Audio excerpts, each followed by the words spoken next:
మిత్రులారా, మేము చేసే ఇలాంటి వీడియోలు అందరికీ చేరాలి. కాబట్టి మా వీడియోస్ని నోటిఫికేషన్ ద్వారా పొందాలంటే మీరు చూస్తున్న వీడియో క్రింద రెడ్ కలర్లో సబ్స్క్రైబ్ అనే బటన్ ఉంటుంది. దాని పక్కన అలారం సింబల్ వస్తుంది. దాన్ని క్లిక్ చేస్తే అప్పుడు మా ఛానల్ నుండి ఏ వీడియో అప్లోడ్ చేసినా వెంటనే మీకు నోటిఫికేషన్ రూపంలో వీడియో వస్తుంది.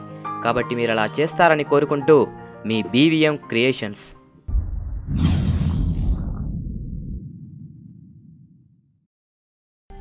పవిత్ర జీవనానికి 10 సూత్రాలు.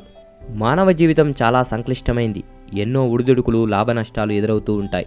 అటువంటి సంక్లిష్టమైన జీవితం సాఫీగా సుఖమయంగా సాగాలంటే మొదటి సూత్రం అత్యాశను విడిచిపెట్టడం. మానవుడు ఆశాజీవి. ఆశపడ్డం తప్పు కాకపోవచ్చునేమో, కానీ అత్యాశ మాత్రం ఖచ్చితంగా తప్పు. కోరికలకు అంతం లేకపోవడం చేత అవి తీర్చుకోవడానికి మానవుడు పడే ప్రయాసకు కూడా అంతం ఉండదు. అంతేకాక ఆశకు దాసులైన వారు ఈ సకల ప్రపంచానికి దాసులే అవుతారు. ఇక ఎవరు ఆశను అదుపులో ఉంచుకుంటారో వారికి ప్రపంచమంతా అదుపులోనే ఉంటుందని మన పెద్దల అభిప్రాయం. కాబట్టి మానవుడు తన అవసరాలను తగ్గించుకొని వానికే పరిమితమై జీవిస్తే ఎటువంటి బాధ ఉండదు. రెండవ సూత్రం సహనాన్ని అలవర్చుకోవడం. మానవ జీవితం సుఖదుఖాల మిశ్రమం. సుఖం శాశ్వతంగా ఉండదు, అలాగే దుఃఖం కూడా శాశ్వతం కాదు. ఒకదాని వెంట మరోటి వస్తూనే ఉంటాయి. కాబట్టి ఎటువంటి ప్రతీకార వాంఛ లేకుండా, విచారం లేకుండా దుఃఖాన్ని అనుభవించడమే సహనం. దీన్నే తితిక్ష అని కూడా పిలుస్తారు. దీనికి మించిన సాధనం మరొకటి లేదు. మూడవ సూత్రం మదాన్ని మట్టుపెట్టడం. అహంకారం వల్ల మనిషి మత్తుడవుతాడు, వివేకాన్ని కోల్పోతాడు, చివరికి నాశనమవుతాడు. కాబట్టి ఎట్టి పరిస్థితుల్లోనూ అహంకారానికి తావివ్వకూడదు. అహంకారం పతనానికి తొలిమెట్టు.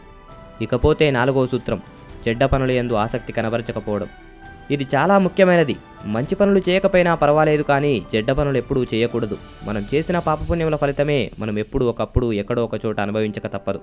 మనం సమాజంలో ఒక విచిత్రం చూస్తూ ఉంటాం. అదేంటంటే కొంతమంది చెడ్డవాళ్ళు చెడ్డ పనులు చేస్తూనే ఎన్నో సుఖాలను అనుభవిస్తూ ఉంటారు. అలాగే మంచి వాళ్ళు మంచి పనులు చేస్తున్నప్పటికీ ఎన్నో కష్టాలు అనుభవిస్తూ కనిపిస్తారు. ఇది మనం జీర్ణించుకోలేం. ఇక్కడ మనం ఒక విషయం అర్థం చేసుకోవాలి. ఇప్పుడు చెడ్డవాళ్ళని మనం చెప్పుకుంటున్న వాళ్ళు పూర్వం ఒకప్పుడు మంచి పనులు తప్పక చేసి ఉంటారు. వాటి ఫలితం ఇప్పుడు అనుభవిస్తున్నారు. ఎవరి పాపపుణ్యాలకు వారే బాధ్యులు. ఎవడు ప్లగ్లో వేలు పెడితే వాడికే షాక్ కొడుతుంది, కానీ మరొకడికి కాదు కదా. అందుకే చెడ్డ పనులకు దూరంగా ఉండాలి.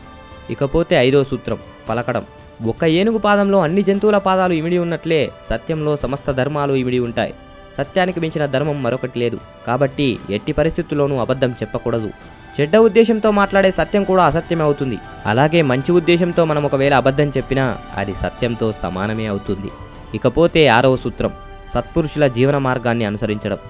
సత్యం ఒకటే అయినా ఆ సత్యాన్ని భిన్న భిన్న మతాలు, భిన్న భిన్న శాస్త్రాలు దేశ కాలాలకు అనుగుణంగా అనేక రకాలుగా నిర్వచిస్తున్నాయి. వాటిని తర్కిస్తూ వాదావివాదాలకు దిగకుండా మహాత్ముల మార్గాన్ని అనుసరించడమే మనకు శ్రేయస్కరం. ఇకపోతే ఏడవ సూత్రం పండితులను సేవించడం. పండితులను సేవించడం వల్ల వారి వలన ఎన్నో ధర్మాలను, ధర్మ సూక్ష్మాలను గ్రహించగలుగుతాం. దానివల్ల జీవితం సుఖవంతమవుతుంది. ఎనిమిదవ సూత్రం గౌరవించవలసిన వారిని గౌరవించడం. సాధారణంగా మనకంటే పెద్దవారిని మనం తప్పనిసరిగా గౌరవించాలి. మన కుటుంబంలోనూ, చుట్టుపక్కల సమాజంలోనూ ఎంతోమంది మనకంటే పెద్దవారు ఉంటారు. వారందరి పట్ల ఎంతో గౌరవపూర్వకంగా వ్యవహరించవలసిన బాధ్యత మనకుంది. వారి పట్ల ఏమాత్రం అమర్యాదగా ప్రవర్తించినా అది మనకెంతో ప్రమాదాన్ని తెచ్చిపెడుతుంది. అందువలన పెద్దల్ని గౌరవించడం ఎంతో అవసరం. మనం వారికి సేవలు చేయకపోయినా నోరారా ప్రేమగా పలకరించి నమస్కారం చేస్తే మనకు వచ్చే నష్టమేం లేదు. ఇక దానివల్ల వాళ్ళు పొందే సంతోషం మనకు కొండంత అండగా నిలుస్తుంది. అందువల్ల ఎప్పుడూ పెద్దల్ని గౌరవిస్తూ ఉండాలి. పెద్దల్ని గౌరవించకపోతే మనం వారి వలన పొందవలసిన లాభం పొందలేం. ఇక 9వ సూత్రం శత్రువును కూడా ప్రేమించి గౌరవించడం. ప్రతి వ్యక్తి శత్రువును కూడా ప్రేమించే స్థాయికి ఎదగాలి. మనకిష్టమైన మిత్రుల్ని ప్రేమించడంలో గొప్పతనం ఏమీ లేదు. మన శత్రువుల్ని సైతం ప్రేమించగలగడమే గొప్పతనం.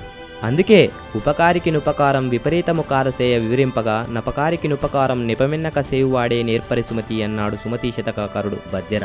శత్రువుకి ఉపకారం చేస్తే ఒకప్పుడు చెడ్డవాన్ని కూడా మంచివానిగా మార్చే అవకాశం చిక్కుతుంది. ఇకపోతే 10వ పాయింట్ వినయం అలవరచుకోవడం. ఎంత గొప్పవానికైనా వినయం ఉండి తీరాలి. వినయం లేకపోతే ఎంతటి గొప్ప వ్యక్తినైనా ఎవరూ గౌరవించరు. ఒక మనిషి గొప్పవాడు కాకపోయినా అతన్ని అందరూ గొప్పవాడంటే అతను గొప్పవాడిగా గుర్తింపబడతాడు. దేవేంద్రుడైనప్పటికీ తన గొప్పదనం తానే చెప్పుకుంటే అందరికీ చులకనైపోతాడు. శరీరానికి ఆత్మ ఎంత ముఖ్యమో వ్యక్తిత్వానికి కీర్తి అంతే ముఖ్యం. మనిషి అపకీర్తి పాలైతే బ్రతికినా చచ్చినట్లే, కీర్తిమంతుడైతే మరణించినా జీవించినట్లే.